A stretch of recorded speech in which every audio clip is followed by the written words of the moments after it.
Today I'm going to read Stella by Starlight, Chapter 3, Feeling Uneven. While the men talked in heated whispers in the kitchen, Stella and Dr. Hawkins' son Anthony sat outside on the front steps. Jojo, very much against his will, had been sent to sleep in his parents' bed in the upstairs loft. Anthony had come with his father, but the children had been told to make themselves scarce, which pretty much was what Stella was usually told when grown-ups started talking grown-up stuff. Most times, that made no never mind to her. Their talk was usually pretty dull listening. But this time she was irked. This had to do with all of them. Well, at least Anthony was there. Even though she and Tony were both in the 5th grade and had walked to school together since 1st grade, Stella felt a little self-conscious sitting in the dark with a boy. She touched her hair. She knew it was a mess, and she wasn't quite sure why that bothered her so much. Plus, it was cold. She'd at least thought to grab a blanket off her bed before she left the house, and now she pulled it and the dog closer. "You ever been outside at 3 in the morning before?" Stella finally asked Tony, who looked warm in a woolen jacket. "Lots of times. I usually go with my father when he has an emergency," he replied. "I like the night." "Me too," Stella said. She looked up at the sky. Dusky clouds shifted above, shielding, then revealing, then shielding the stars again. "Me and Jojo saw the Klan tonight, burning a cross," she added quietly. "Yeah, my father told me." He paused, then asked, "Were you scared?" "My guts felt frozen," Stella admitted. Tony was silent as the night. The insects and tree frogs, Stella figured, had tucked themselves into some muddy place, just trying to keep warm. No nighttime animals called to one another, at least none that she could hear. Even Dusty was quiet, folded at her feet, but he sniffed the air, watchful and alert. "You want to know a secret?" Tony asked out of the blue. "Sure," Stella said, shrugging, still trying to feel as if sitting outside with a boy at 3 in the morning was a perfectly normal thing to do. "Sometimes at night, I go and run at the track of the white school." As Stella gaped, he hurried on. "It's honest-to-goodness cinder, you know. It's so much better than running on our lumpy dirt road. On that white school track, I feel like an eagle or something." Stella didn't doubt it. Tony was one heck of a runner. None of the boys in the school, not even those taking high school classes, could beat him in a foot race. Still, the white school track? Stella drew in her breath. "You're going to get in big trouble if they find out." "I'm too fast. Who's going to catch me?" Tony said, leaping up, bouncing from step to step. "My legs feel the burn of the run before my body even knows I'm moving." In spite of everything, Stella laughed out loud. Tony stopped jumping and got serious. "I want to be like the Midnight Express." "What's that? A train?" "Don't you know the Midnight Express? It's Eddie Tolan.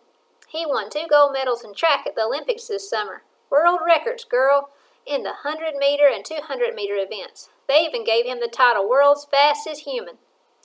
Tony bent his elbows into a running stance. "Tolan was the only colored boy to get golds in track." "I had no idea they let colored people be in the Olympics." "I guess so. I read about him in the Carolina Times back in August." Tony began bouncing from step to step again. "I'm going to run in the Olympics one day," he declared. "But we don't even have a track team at our school, never mind a place to practice." "Yeah, but the white school does. That's why I use their track at night." "You think if you went to that school, they'd let you run on their team?" Stella asked. Tony's step jumping slowed down. "Probably not." After a moment, Stella said quietly, "You're not the only one with a secret." "Yeah?" Stella looked back at the door to make sure it was still closed. "Sometimes I sneak outside real late at night, too." "To write." "To write? But why? We get enough of that in school." Stella thought about that for a moment. "Well, I don't like writing much, and I'm not very good at it, so I practice when nobody's around." He must think I'm really goofy, she thought. But Tony was quiet as she tried to explain. "But I do like being outside in the darkness. At least I did before tonight. Seems like stuff that's hard for me at school is easier at night. Does that make sense?" "Yeah, I get it." Tony glanced at the closed door, then lowered his voice. "You going to write about the Klan?" Stella's eyes widened. Oh, I couldn't. What? She hesitated. I know this sounds crazy, but what if somehow one of them finds out about what I saw? And that's not all. What's not all? Stella's heart began to thud. Please don't tell anybody, but I think I know who one of them is. Tony sat back down in a blink. That kind of information can get you hurt, girl. I know. That's why I'm not writing about it. She paused. Besides, I don't think I could put into words the shiver down my back, or the tingle in my toes, or the thunder of my heartbeat while we watched. You just did, Tony told her matter-of-factly. Stella shook her head. Why do you think they were out there tonight? They haven't done anything like this around here for a long time, Papa says. Tony stared out into the darkness. All I know is every time they get to showing off their pointy bed sheets, something bad happens. I got a feeling they like making us feel uneven. How you mean? Well, it's sort of like we're living on a boat that might sink. Tony nodded. With no oars and holes in the boat. I think when we get scared, they feel strong, Stella reasoned. But why? What's the point? Tony tilted his head towards the house. What do you think the old folks are talking about? They've got to be worried, Stella says. Real worried. But not one of them ever does anything. She stomped her foot on the rough wooden step. But Stella, what can they do? They've got no power, no money. Like my daddy says, it's hard to live like there's a boot on your back every second of your life. He reached down for a handful of pebbles and flung them into the night. A clatter immediately followed. He had a good arm as well as being fast. Those pebbles had reached the front fence. Yeah, but your daddy got out, Stella ventured. He went to college and now he's a doctor. Because he was the only Negro doctor for 200 miles, Tony's father delivered babies, gave tonics and cough medicine for head colds, and patched up scratches, cuts, and burns. He stayed busy 7 days a week. Yeah, he did, but he's told me more than enough stories about how bad he was treated while he was getting his training. They made him empty the bedpans and clean up the blood on the floor after a surgery. None of the other interns had to do that. They gave him broken equipment and outdated books and only let him treat colored folk.